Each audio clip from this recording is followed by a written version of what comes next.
ஓம் சிவாய நம. அஷ்டாலஜர் ஆயில்யம் மைதிலி. நிறைய பேருக்கு கோவில் போகிறது தாங்க சந்தேகமே இருக்கும். இந்த கோயிலுக்கு போகலாமா, அந்த கோயிலுக்கு போகலாமா, இந்த கோயிலுக்கு போனால் என்ன பலன் கிடைக்கும், அந்த கோயிலுக்கு போனால் என்ன பலன் கிடைக்கும், இப்படியே ஒரு டிஸ்கஷன்லேயே இருப்பாங்க.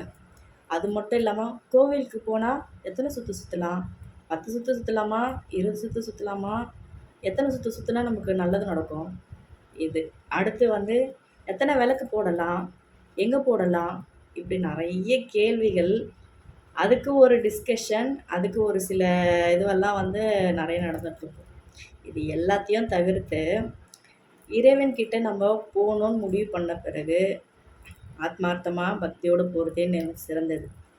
ஸோ நமக்கு ஒரு நல்லது நடக்கணும் அப்படின்னும் பொழுது, நம்ம ஒரு கோவிலுக்கு போகிறோம் அப்படின்னும் பொழுது, கோவிலுக்கு போய் இறை வழிபாடல் நம்ம எதுக்கு செய்கிறோம்?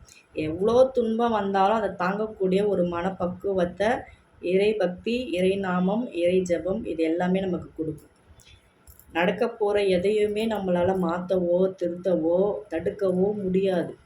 ஆனால் அதை ஒரு சம்பவம் நம்ம வாழ்க்கையில் நடந்தாலும் அதை எதிர்கொள்கிற மனதிடத்தை ஆன்மீகம் போதிக்கும்.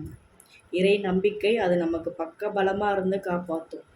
சில பேரெல்லாம் சொல்லுவாங்க, எவ்வளவோ என் வாழ்க்கையில் பார்த்துட்டேன், ஆனால் நான் நம்பின கடவுள் என்னை ஒரு நாளும் கைவிட்டது கிடையாது, என் தெய்வம் என் கூடவே இருந்து என்னை வழி நடத்திக்கிட்டே இருக்குன்னுவாங்க. அந்த அளவுக்கு அந்த இறை நம்பிக்கை, இறை பக்தி ஒருத்தருக்கு இருக்குன்னும் பொழுது எது வந்தாலும் அவங்களால எதிர்த்து போராடக்கூடிய ஒரு துணிச்சலையும் ஒரு தைரியத்தையும் அந்த இறை வழிபாடு தரும். கோவிலுக்கு போயிட்டு நிறைய பேர் பண்ணக்கூடிய சில தவறுகள் எல்லாம் என்ன அப்படின்னா, கோவிலில் தான் ஊர்க்கதை, உறவு கதை, பஞ்சாயத்து எல்லாமே பேசக்கூடிய ஒரு இடமா இப்போ அப்படியே மாறிட்டுருக்கு. நிறைய கோவிலுக்கெல்லாம் போவேங்க. நான் என்னோடய இதுவே கோவில் தான். நிறைய கோவிலுக்கு போவேன். பார்க்கும்பொழுது தேவையே இல்லாத கதைகள் பேசக்கூடிய ஒரு இடமா மாறிட்டுருக்குன்னு தான் யதார்த்தமான உண்மை. கோவில் போகிறதே நம்மளுடைய ஆத்ம திருப்திக்காக. நமக்கு எதனா ஒரு நல்ல விஷயங்கள் நல்ல விதமாக நமக்கு நடக்காதா, நம்ம மனக்குறைய அந்த இடத்துல இறக்கி வச்சுட்டு அங்கேருந்து ஒரு பாசிட்டிவ் எனர்ஜியை ரிசீவ் பண்ணிட்டு தான் நிறைய பேர் கோயிலுக்கு போவாங்க. அங்கே போயிட்டு சினிமா கதை, ஊர் கதை, உறவு கதை எல்லாம் தேவையில்லாத கதைகளெல்லாம் பேசிட்டு நானும் கோயிலுக்கு போயிட்டு வந்தேன், நானும் பூஜை பண்ணிட்டு வந்தேன், நானும் பரிகாரம் பண்ணிட்டு வந்தேன், ஆனால் எனக்கு எதுவுமே நடக்கலேன்னுவாங்க. இது போல் பண்ணிட்டு வந்தால் எங்கே நடக்கும்? ஒரு யதார்த்தமாக நடைமுறையோடு நீங்கள் யோசிச்சு பாருங்கள்.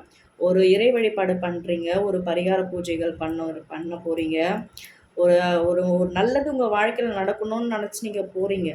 ஒரு தெய்வீகமான ஒரு இடத்துக்கு நீங்கள் போகும்பொழுது தேவையில்லாத விஷயங்களெல்லாம் அங்கே இறக்கிட்டு தேவையான விஷயத்தை ஏற்றிக்கிட்டு வராமல் இருக்கீங்க.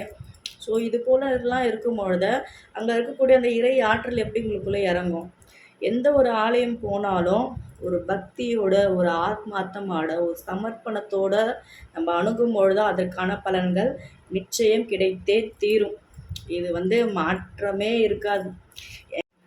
எந்த கோவிலுக்கு போனாலும் அங்கே இந்த இடத்துல மட்டும்தான் தீபம் ஏற்றணுன்றது கிடையாது, இந்த சாமிக்கு மட்டும்தான் தீபம் ஏற்றணும் கிடையாது. நீங்கள் எந்த கோவிலுக்கு போனாலும் ஒரு பிரம்மாண்டத்தோடு போகணுன்னு இறை வழிபாட்டுக்கிட்ட சாமிக்கிட்ட போகும்பொழுது ஒரு பிரம்மாண்டத்தை காட்டணுன்னு நீங்கள் பண்ணவே பண்ணாதீங்க. அது பக்தியில் சேரவே சேராது. எல்லா தெய்வமும் நம்மக்கிட்ட எதிர்பார்க்குறது பூரண சரணாகதி, பூரண பக்தி மட்டும்தான். பக்திக்கு மிஞ்சினது ஒன்றுமே கிடையாதுங்க. உங்களுக்கு தெரிஞ்ச இறை நாமத்தை சொல்லுங்கள். நீங்கள் எந்த கோவிலுக்கு போகிறீங்களோ அந்த கோவிலில் இருக்கக்கூடிய தெய்வத்தோட பேரை சொல்லி உச்சரிங்க. குறைஞ்சது ஒரு 27 முறை, ஒரு 48 முறை, ஒரு 54 முறை, முடிஞ்சவங்க 108 முறை கூட சொல்லி உச்சரிக்கலாம், தப்பு கிடையாது. எந்த கோவிலுக்கு போகிறோமோ அந்த தெய்வத்தோடைய திருநாமம் அந்த இடத்துல சொல்லி நீங்கள் உச்சரிங்க. ஸோ இது அடுத்து நீங்கள் கோவிலுக்கு போகிறீங்க, பூஜை பண்ணுறீங்கன்னும் பொழுது அங்கே இருக்கக்கூடிய தீர்த்தங்களையோ பிரசாதங்களையோ அங்கேயே விட்டுட்டு வராமல் அதை வீட்டுக்கு கொண்டு வாங்க. ஸோ வீட்டுக்கு கொண்டு வராமல் நிறைய பேர் என்ன பண்ணுவாங்கன்னா, கோவிலுக்கு போயிட்டு விபூதி கொடுத்தாலும் சரி, குங்குமம் கொடுத்தாலும் சரி அங்கேயே விட்டுட்டு வந்துடுவாங்க. அதை வீட்டுக்கு கொண்டு வீட்டில் இருக்கவங்களுக்கு கொடுங்க.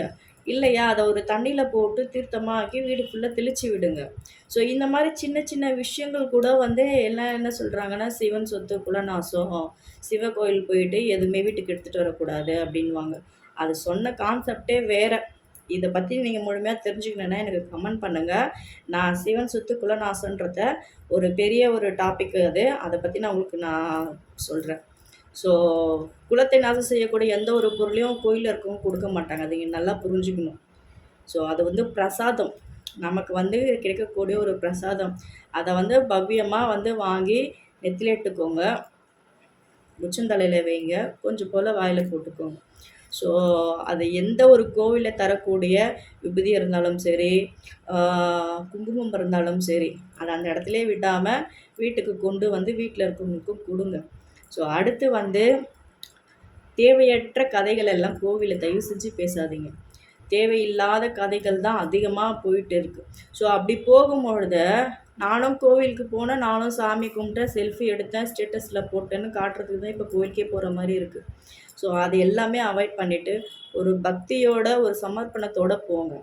ஸோ சின்ன சின்ன விஷயங்கள் தாங்க. நடைமுறையெல்லாம் நானும் இந்த கோயிலுக்கு போயிட்டு அந்த கோயிலுக்கு போய்ட்டு எனக்கு எதுவுமே நடக்கலை, நான் எப்படி நடக்கும்? இந்த மாதிரியெல்லாம் பண்ணிட்டு ஃபோட்டோ எடுத்து செல்ஃபியில் எடுத்து ஸ்டேட்டஸ் போட்டால் எல்லாமே நடந்துருமா? நடக்காது. கடவுள்கிட்ட இருக்க வேண்டியது பூரண பக்தி மட்டும்தான். அந்த ஒரு நம்ம பண்ணும்பொழுது நம்மளோட மனோதிடம் பெருகும், மனோபலம் கூடும். ஆத்ம பலம் கூடும் பொழுது எது வந்தாலும் அதை எதிர்த்து நின்று ஜெயிக்கக்கூடிய, போராடக்கூடிய ஒரு மனதிடத்தை இறைவன் மட்டும்தான் நமக்கு கொடுக்க முடியும். நிறைய பேர் சொல்ல கேட்டிருப்போம், எதுவுமே இல்லாத டைமில் கூட நான் வணங்கின கடவுள் என் கூட இருந்தாருன்னு சொல்லுவாங்க. ஸோ அந்த அளவுக்கு ஒரு மனதிடத்தை கொடுக்குறது எதுனா இறை வழிபாடு மட்டும்தான். ஸோ இறைய ஆலயங்களுக்கு செல்லும் பொழுத இனி வரும் காலங்களாவது சின்ன சின்ன விஷயங்களில் நாம் கொஞ்சம் மாற்றிக்கிட்டு செய்யும் பொழுது அது நமக்கு மிகப்பெரிய ஒரு பலன்களை தரும். பெரிய பெரிய ஆலயங்களுக்கெல்லாம் நீங்கள் செல்லும் பொழுது தவறாமல் தலை விரிச்சத்தை வணங்குங்க. தலை விரிச்சம்தான் ரொம்ப ரொம்ப முக்கியம் மக்களே.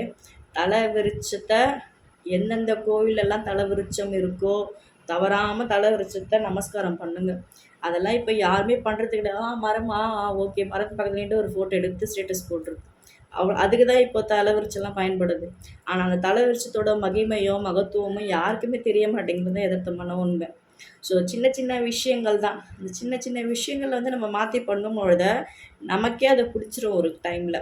ஸோ பிடிக்கும் பொழுது நம்மளே 4 பேருக்கு சொல்லும் பொழுது அது மூலமாக ஒரு சின்ன சின்ன நல்ல மாறுதல்கள் வாழ்க்கையில் நடக்கும் பொழுது தான் அது எந்த அளவுக்கு ஸ்வீட்டுன்றது நமக்கு ருசிக்கும் பொழுது தெரியும். ஸோ இறை வழிபாடு ஒரு கோவிலுக்கு போய் பண்ணும் பொழுது சின்ன சின்ன விஷயங்கள் மட்டும் நம்ம ஃபாலோ பண்ணாலே போதும். நிச்சயமாக ஒரு நல்ல பலன்கள் நம்மளால் உணர முடியும். இது போன்ற ஆன்மீகம் சார்ந்த தகவல்கள், இறை வழிபாடு சார்ந்த தகவல்கள், ஜோதிடம், யோகம் போன்ற தகவல்கள் பற்றி நீங்கள் முழுமையாக தெரிஞ்சுக்கணுன்னா அஸ்ட்ராலஜர் ஆயில்யம் மைத்திலின்ற யூடியூப் சேனலை சப்ஸ்கிரைப் பண்ணுங்கள், ஷேர் பண்ணுங்கள், நோட்டிஃபிகேஷன் பெல் பட்டனை கிளிக் பண்ணுங்கள். அப்போ தான் நான் போடக்கூடிய பதிவுகள் எல்லாமே உங்களுக்கு உடனடியாக வரும். உங்களுடைய கருத்துக்கள், ஆன்மீகம் சார்ந்த, ஜோதிடம் சார்ந்த கருத்துக்கள் ஏதாவது இருந்தால் கமெண்ட்டில் எனக்கு தெரிவிங்க. அதை ஒரு டாப்பிக்காக எடுத்து நான் உங்களுக்கு ஒரு புரிதலோடு நான் உங்களுக்கு பதிவேற்றுறேன். தொடர்ந்து நம்மளுடைய சேனலுக்கு சப்போர்ட் பண்ணுங்கள். நன்றி, வணக்கம், வாழ்க நலம், ஓம் சிவாய நம. அஸ்ட்ராலஜர் ஆயில்யம் மைத்திலி. சம்போ மகாதேவா.